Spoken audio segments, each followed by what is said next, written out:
It's Rick Cozell. He's running for U.S. House of Representatives, Congressional District 18. And I have one more person that wanted to show up today and was unable to, but has been fighting against All Aboard Florida, and that's Congressman Ron DeSantis.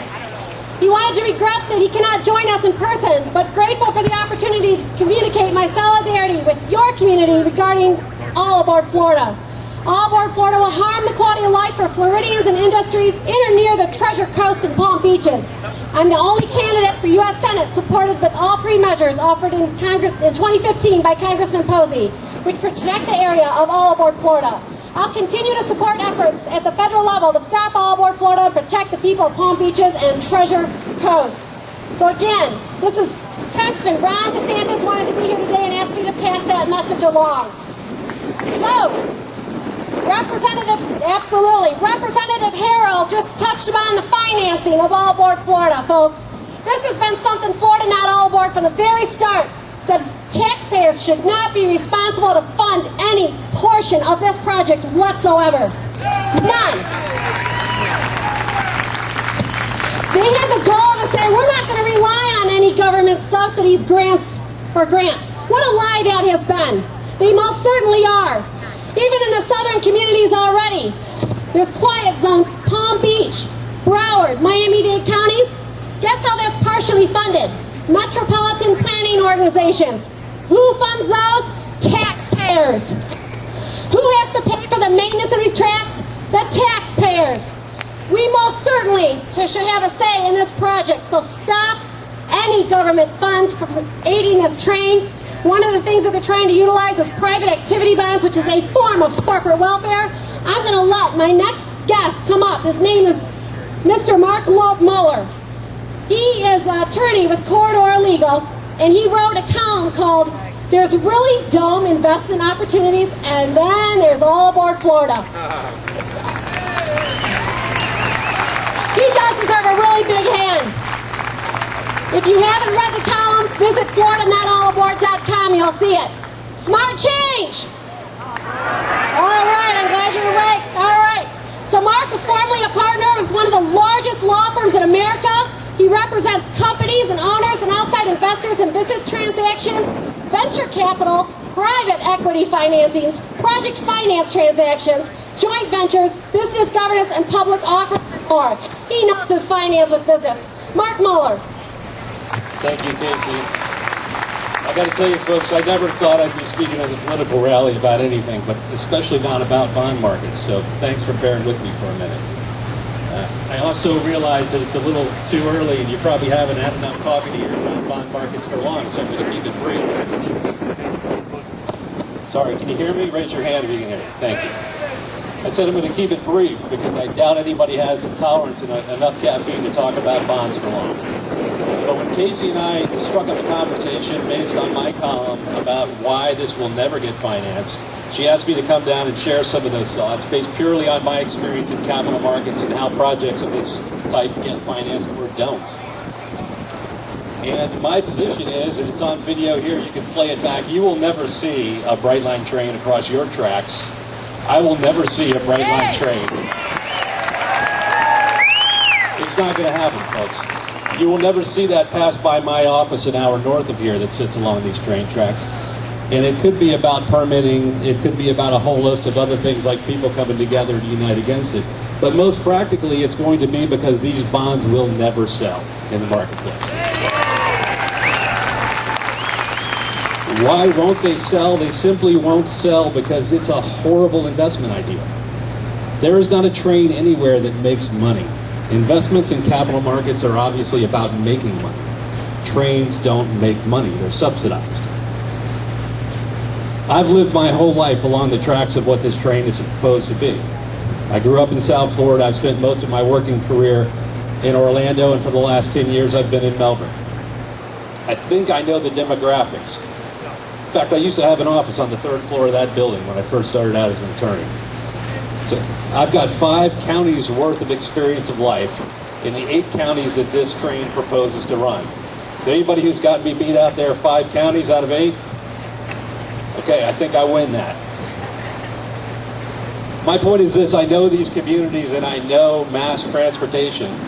These are not communities that would go out of their way to support a train. I find it very ironic that a point in time when the Department of Transportation in Florida is literally one of the leaders in the nation as to automated vehicles, that people are even still talking about trains in populations such as ours along these coasts.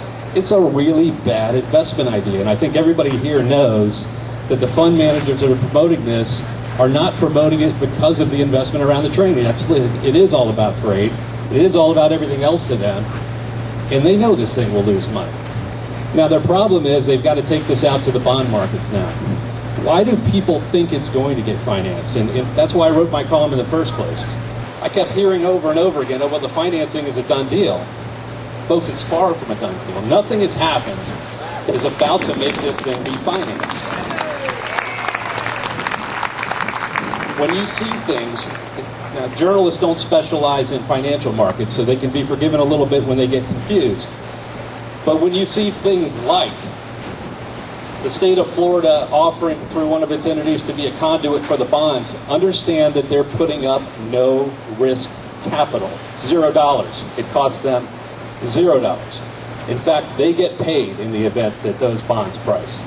When you see federal agencies allocating private activity bonds toward this project, it doesn't mean that the federal government is standing behind it. It doesn't remove the risk of the investment. They have sold these to no one, to absolutely no one, despite trying on Wall Street for weeks and weeks on end. When you see them blame the general market conditions for the investment, folks, it ignores exactly how Wall Street has responded to this investment. I'm going to give you a few quotes because part of this can be confusing. Like I was saying, the private activity bonds, doesn't that mean the government is behind it? State acting as a conduit, doesn't it mean the state is backing this thing? None of that applies. What else is confusing to people?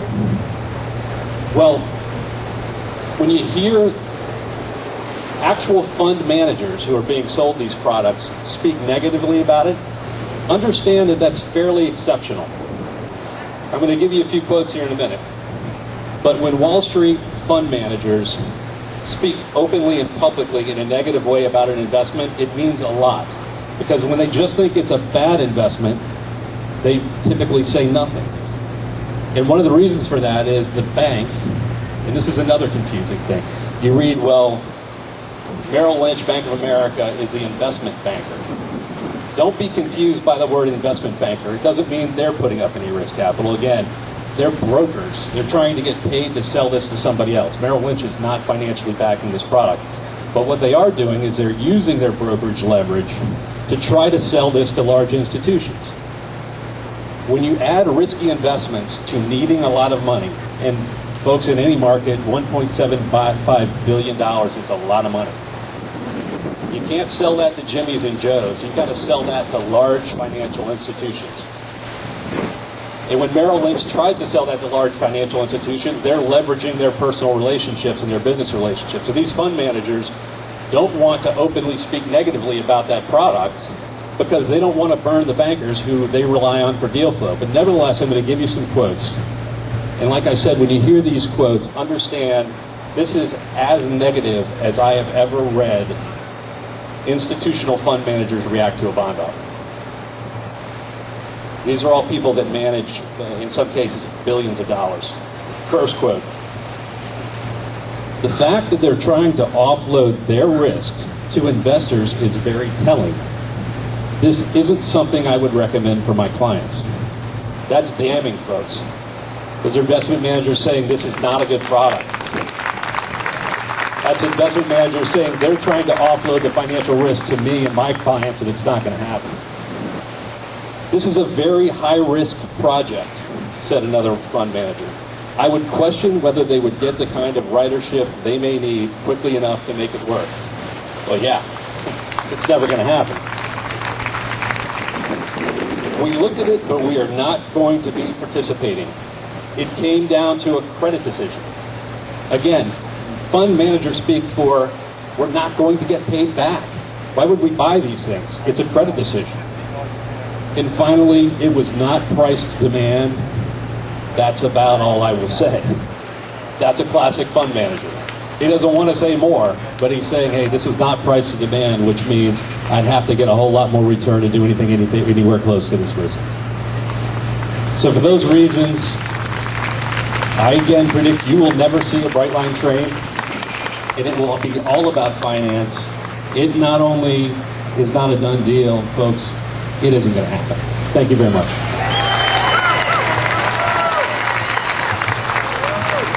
Mark deserves a really big smart change.